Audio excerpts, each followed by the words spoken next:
한번 더 큰 박수로 하나님 앞에 영광을 함께 드렸으면 좋겠습니다. 할렐루야.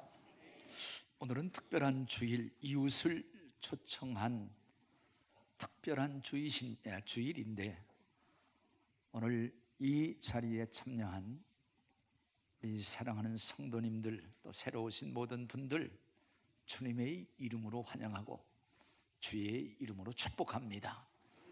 특별한 예배에 특별한 은혜가 넘쳐질 줄로 믿습니다.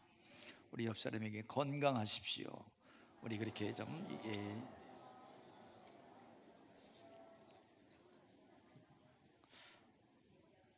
좀 철이 들어가는 청소년들에게 이러한 물음을 던졌다고 합니다. 장래 어떠한 사람이 될 것인가? 장래의 진정한 비전이 무엇인가? 이렇게 물었더니 자신 있게 대답하는 한 사람, 건물주가 되겠습니다. 월세, 전세에 시달리는 모습, 경제의 어려운 모습을 단면적으로 대변을 하고 있다고 하는 그러한 증거가 아닌가 싶습니다. 오늘 저는 이 시간 창조주보다 건물주가 더 위대하게 보이는 이러한 시점에서 천국의 주인이 되는 놀라운 하나님의 은총과 부요를 하나님의 말씀을 통해서 함께 나누기를 소원하면서 건강하시고 부자 되세요. 우리 옆 사람에게 그러한 인사를 함께 주고받았으면 좋겠습니다.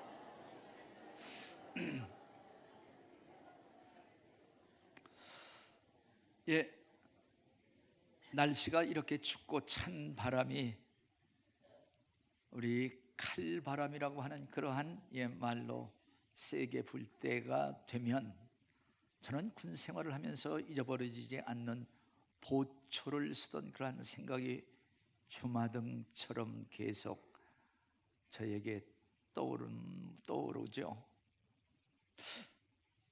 그때를 생각하면서 그놈의 춘천 왜 그렇게 춥던지, 또 그리고 여름에는 왜 그렇게 덥던지 하는 그러한 생각, 지금도 떨쳐버릴 수가 없어요. 바로 그것은 거기만 그렇게 춥고 더운 것이 아니라, 그곳은 제가 있었던 바로 그 지점은 철조망에 갇혀 있던 병영 생활의 여름과 그리고 겨울이었다고 하는 겁니다. 그래서 그 안에서의 삶은 피곤하고 춥고 덥고 고단했습니다. 아침에 6시에 기상을 하고 저녁 10시에 취침을 합니다. 그런데 잠을 자면서 한 번은 반드시 일어나야 돼요. 보초를 세야 됩니다. 한 번 일어나서 2시간씩 보초를 세야 되는데, 이제 보초를 쓰려고 하면 행정반에서 보초 명단과 그리고 그 보초 지역을 지정해서 내려줍니다. 우리 부대에 가장 취약한 시간, 취약한 지점이 있는데, 취약한 시간과 지점은 항상 쫄병이 단골로 담당하는 그러한 순서였다고 하는 거예요. 지금도 잃어버리지 않는 것은 이제 12시부터 2시까지가 상당히 취약 시간이죠. 또 2시부터 4시까지도 취약 시간인데, 이제 12시부터 2시까지 10시에 취침을 하라고 해서 막 잠이 들라고 하면 불침번 병사가 와서 준비해 하면은 한 30분이나 15분 전에 깨워요. 그러면 시간에 맞추어서 애무한 무거운 총을 들고 초소에 나갑니다. 초소에 나가면서 이제 얼어붙은 땅과 내 체온이 서로 싸우는 겁니다. 내가 내 체온으로 땅을 녹이든가, 아니면 얼어붙은 땅이 나를 굳게 하든가. 그래서 시간이 갈수록 몸이 뻣뻣해지지만 이 졸음이 또 오는데 그래도 졸려요. 이게 눈꺼풀이 자꾸 감기는 그런 모습을 보면서 졸음이라고 하는 것, 추위보다도 더 강하고 어떻게 보면은 목숨보다도 더 강하고 무서운 것, 졸음이라고 하는 것을 생각하면서 성경에서 늘 깨어 있으라고 하는 그 하나님의 말씀이 생각나곤 했습니다. 이제 이렇게 보초를 서야만 병사들이 단잠을 잘 수 있는 것, 단잠이라고 하는 것, 그냥 누면 자는 것이 아니라 정말 지켜줘야 되고 품 안에서 단잠을 잘 수 있다고 하는 그러한 사실도 깨닫게 됐습니다. 보초를 쓰면서 간절한 기다림이 있다고 하면 그 기다림이 뭐겠습니까? 그 기다림은 교대자가 오는 거예요. 그 다음 교대자가 오는 건데 대부분 또 고참은 늦게 와요. 늦게 오고 어떤 때는 안 나옵니다. 안 나오면 또 나올 때까지 서야 된다고 하는 것, 그런 것이 있습니다.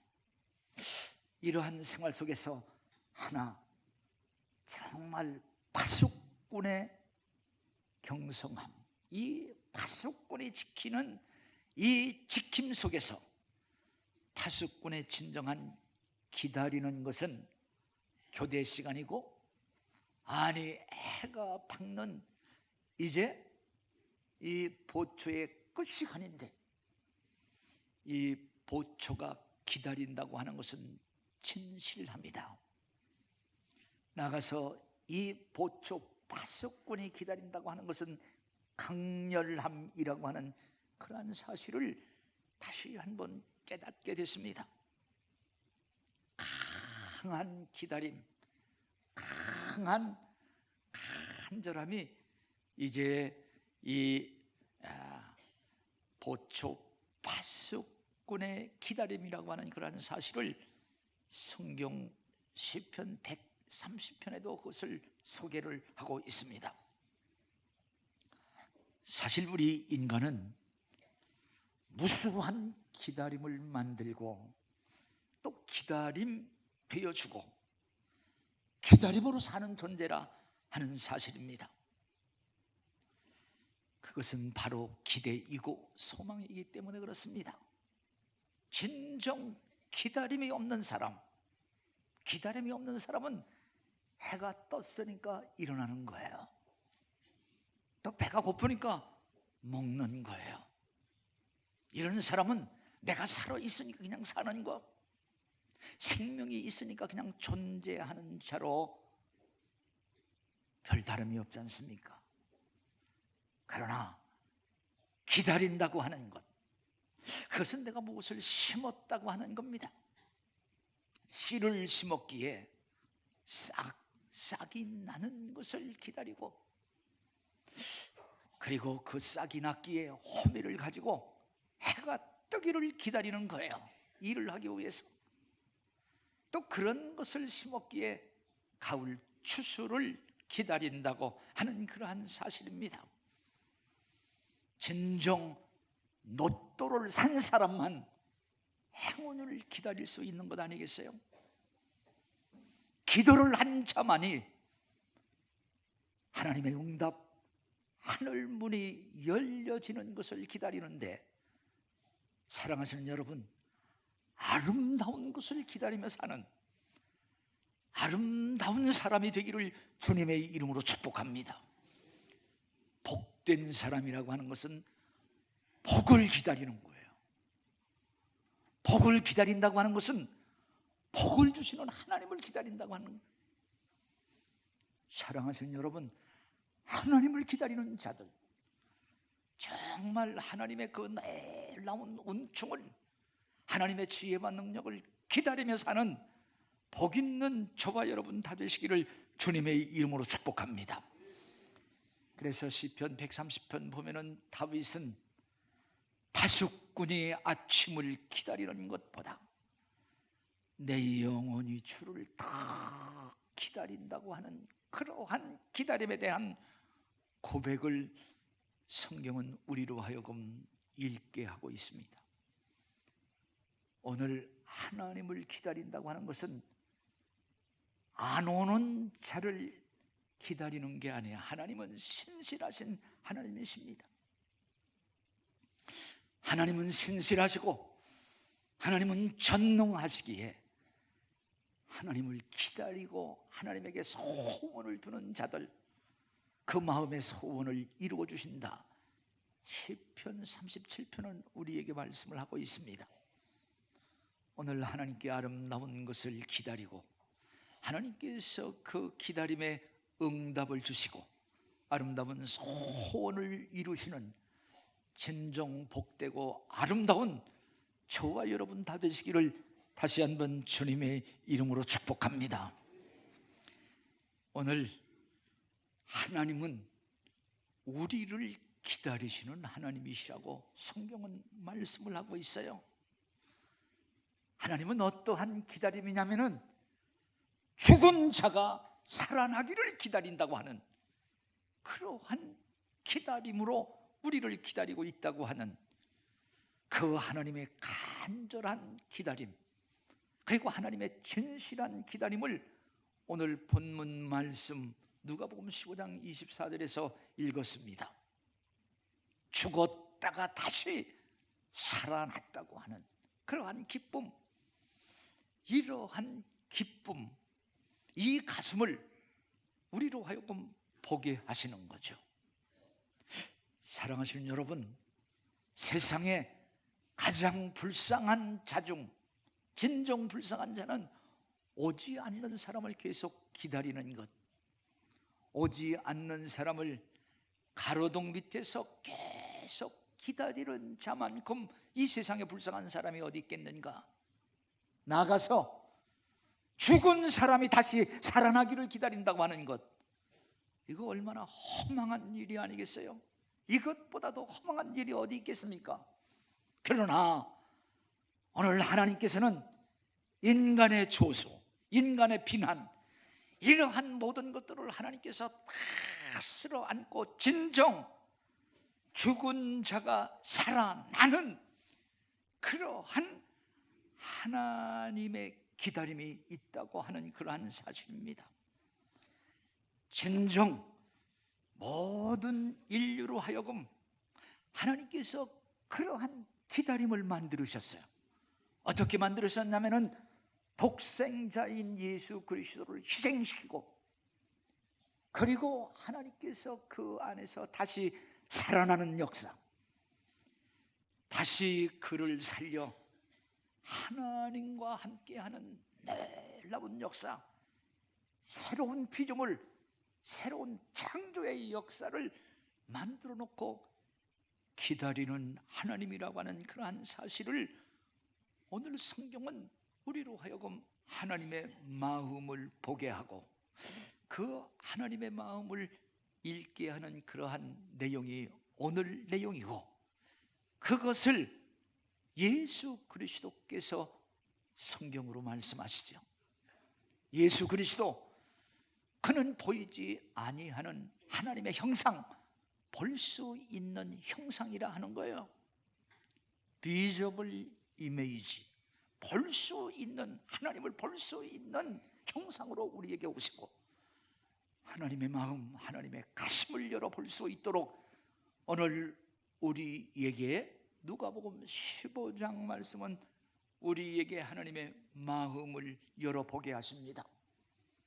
그것은 바로 두 아들을 둔 한 아버지, 두 아들을 둔 아버지.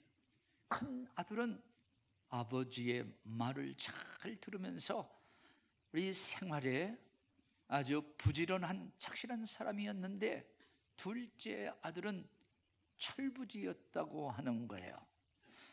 그런데 이 철부지 둘째 아들이 이제 사고를 친 겁니다. 어떤 사고요? 아버지에게 아버지가 지금 멀쩡히 건강하게 살아 계신데도 불구하고 돌아가신 것으로 생각을 하고 돌아가시면은 물려줄 유산을 달라고 하는 겁니다. 그것을 달라고 하는 그러한 고집, 아버지 밑에서 사는 그것이 단조롭고 변화가 없고 나가서 진정한 자유도 없고 좀 더 넓고 새로운 세계에 가서 한번 마음껏 살아보겠다고 하는 청사진을 아버지에게 내놓고 계속 고집을 하는 거예요. 자녀의 고집을 꺾을 수 있는 부모가 없다고 하는 것을 우리는 삶 속에서 우리는 깨닫습니다. 그러한 청사진을 보면서 29개를 살아온 아버지, 그것을 바라보면서 허점이 많은 것, 허점이 드러나는 것을 알면서도 그대로 이제 재산을 상속해 줍니다. 그것을 가지고 먼 타국에 가서 몇 달 안 돼서 허랑방탕하여 그 모든 것을 다 탕진해 버렸습니다. 이제 돈이 있을 적에는 돈이 정말 대우를 하지만 돈이 없어지면 돈이 얼마나 천시하고 그를 결국 거지 신세로 만들어 버리고요. 그리고 그는 가장 추하다고 하는 돼지를 치는 그 일을 해야만 했고, 그 돼지와 함께 먹고 자는 쥐염 열매를 먹으면서 배를 채우려 했으나 그것도 배부르게 먹지 못했다고 하는 거예요. 정말 인생의 밑자락, 극한 고난 속에서 아버지를 생각하는 거예요.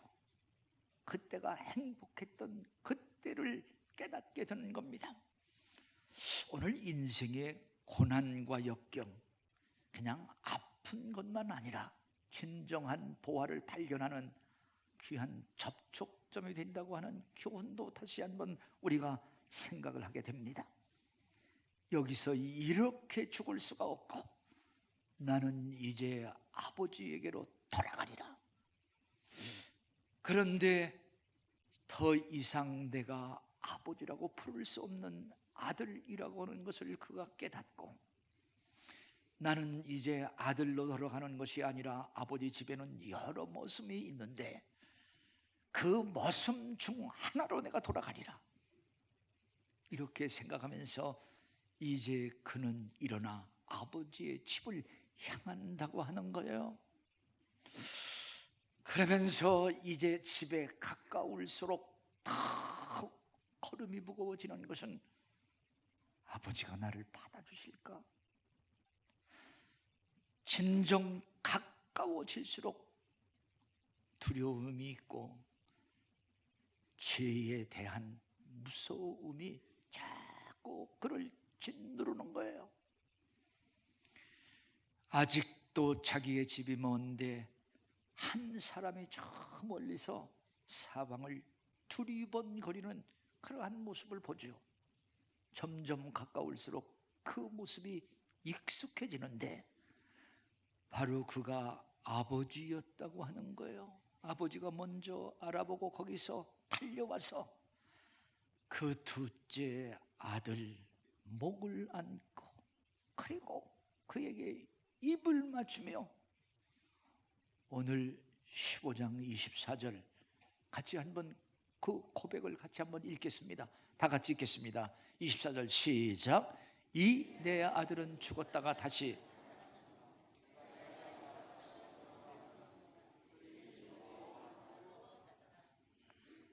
이 아들은, 내 아들은 죽었다가 다시 살아났다. 죽었다가 다시 살아난 그러한 기쁨, 그러한 기다림, 그러한 사랑.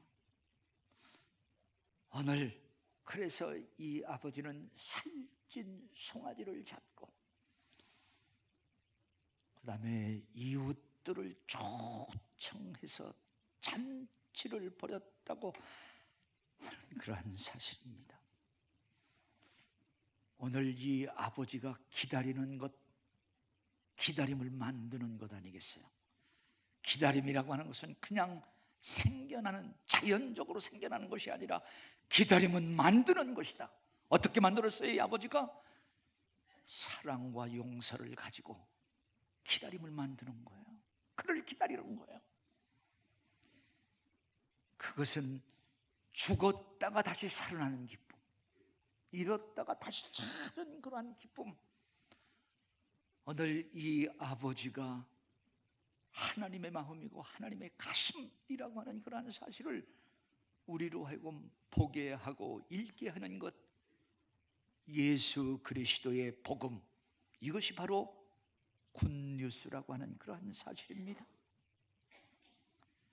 사랑하시는 여러분, 하나님은 죄로 인하여 하나님을 잃어버리고 인간 그리고 모든 것을 잃어버리되 에덴을 잃어버린 온 인류들, 저와 여러분을 기다리고 계신다고 하는 거예요. 어떻게? 예수 그리스도로 길을 만들어 주셔서 예수 그리스도를 통하여 하나님께서는 기다림을 만들으셨다고 하는 거예요. 이 사실을 예수님 오시기 전 이사야라고 하는 선지자는 이사야에서 30장 13절 말씀 보면은 여호와께서 기다리시나니 이는 너희에게 은혜를 베풀려 하시며 여호와께서 일어나시리니 너희를 긍휼히 여기워 주심이로다. 은혜를 베풀기 위해서 하나님께서 기다리신다고 하는 그러한 사실입니다. 은혜를 베풀기 위해서 기다리시는 그 하나님의 기다림을 다시 한번 기억하면서 그 품 안으로 들어가는, 그 품 안에서 진정 단잠을 누릴 수 있는 우리 영광교회 모든 성도님들이 다 되시기를 주의 이름으로 축복합니다. 이렇게 예수님 오시기 전 700년 전에 예언을 했는데 그 후에 오신 예수 그리스도께서 직접 하시는 말씀은 나는 길이라, 나는 진리요, 나는 생명이고 나로 말미암지 않고는 아버지께로 올 자가 없느니라. 하나님께로 가는 길, 진정 기다리시는 하나님, 그 하나님을 맞이할 수 있는 The way, 유일한 길이라고 하는 그러한 사실입니다. 오늘 기다리시는 하나님은 뭐를 만들으셨어요? 예수 그리스도의 죽음으로 우리에게 생명을 주시기 위해서 그 생명의 기다림을 만들으셨고, 예수 그리스도께서 맞음으로 인하여 우리에게 치료를 주시는 치료의 기다림을 만들으셨고, 나가서 예수 그리스도가 받은 치욕, 그것을 우리에게 영광으로 주시려고 하는 그 기다림을 만들으셔서 파수꾼이 아침을 기다리는 것보다, 정말 보초나 파수꾼이 교대자를 기다리는 것보다 더 하나님께서 간절히 기다리신다고 하는 그 기다림을 기억하면서 오늘 기다리시는 하나님의 품에 안기는 사랑하는 모든 성도들 다 되시기를 주님의 이름으로 축복합니다. 오늘 그 기다림의 성취는 내가 예수 그리스도를 믿고 하나님의 자녀가 돼서 그 자녀의 권세를 영원히 누리는 축복이며 천국에서 영원히 사는 영원한 은총이라고 하는 사실인데요, 오늘 저는 예수 그리스도 주님의 몸된 영광교회 안에서 여러분의 이름이 발견되어지기를 원하고 여러분의 얼굴이 찾아지기를 주님의 이름으로 축복합니다. 복된 자고 하나님께서 찾은 자라고 말씀을 하고 있습니다. 오늘 예수 그리스도 안에서 보석과 같이 발견된 자 한 분을 여러분들에게 소개하려고 하는데, 오늘 제가 초청을 했습니다. 소유정 자매인데요, 정말 하나님께서 어려운 가운데 하나님을 만나게 하시고 짧은 시간 우리 깊은 받은 은혜를 여러분들에게 함께 나눌 수 있는 이 시간을 준비했습니다. 우리 초청하겠습니다. 우리 한번 박수로 한번 맞아주시면 좋겠습니다.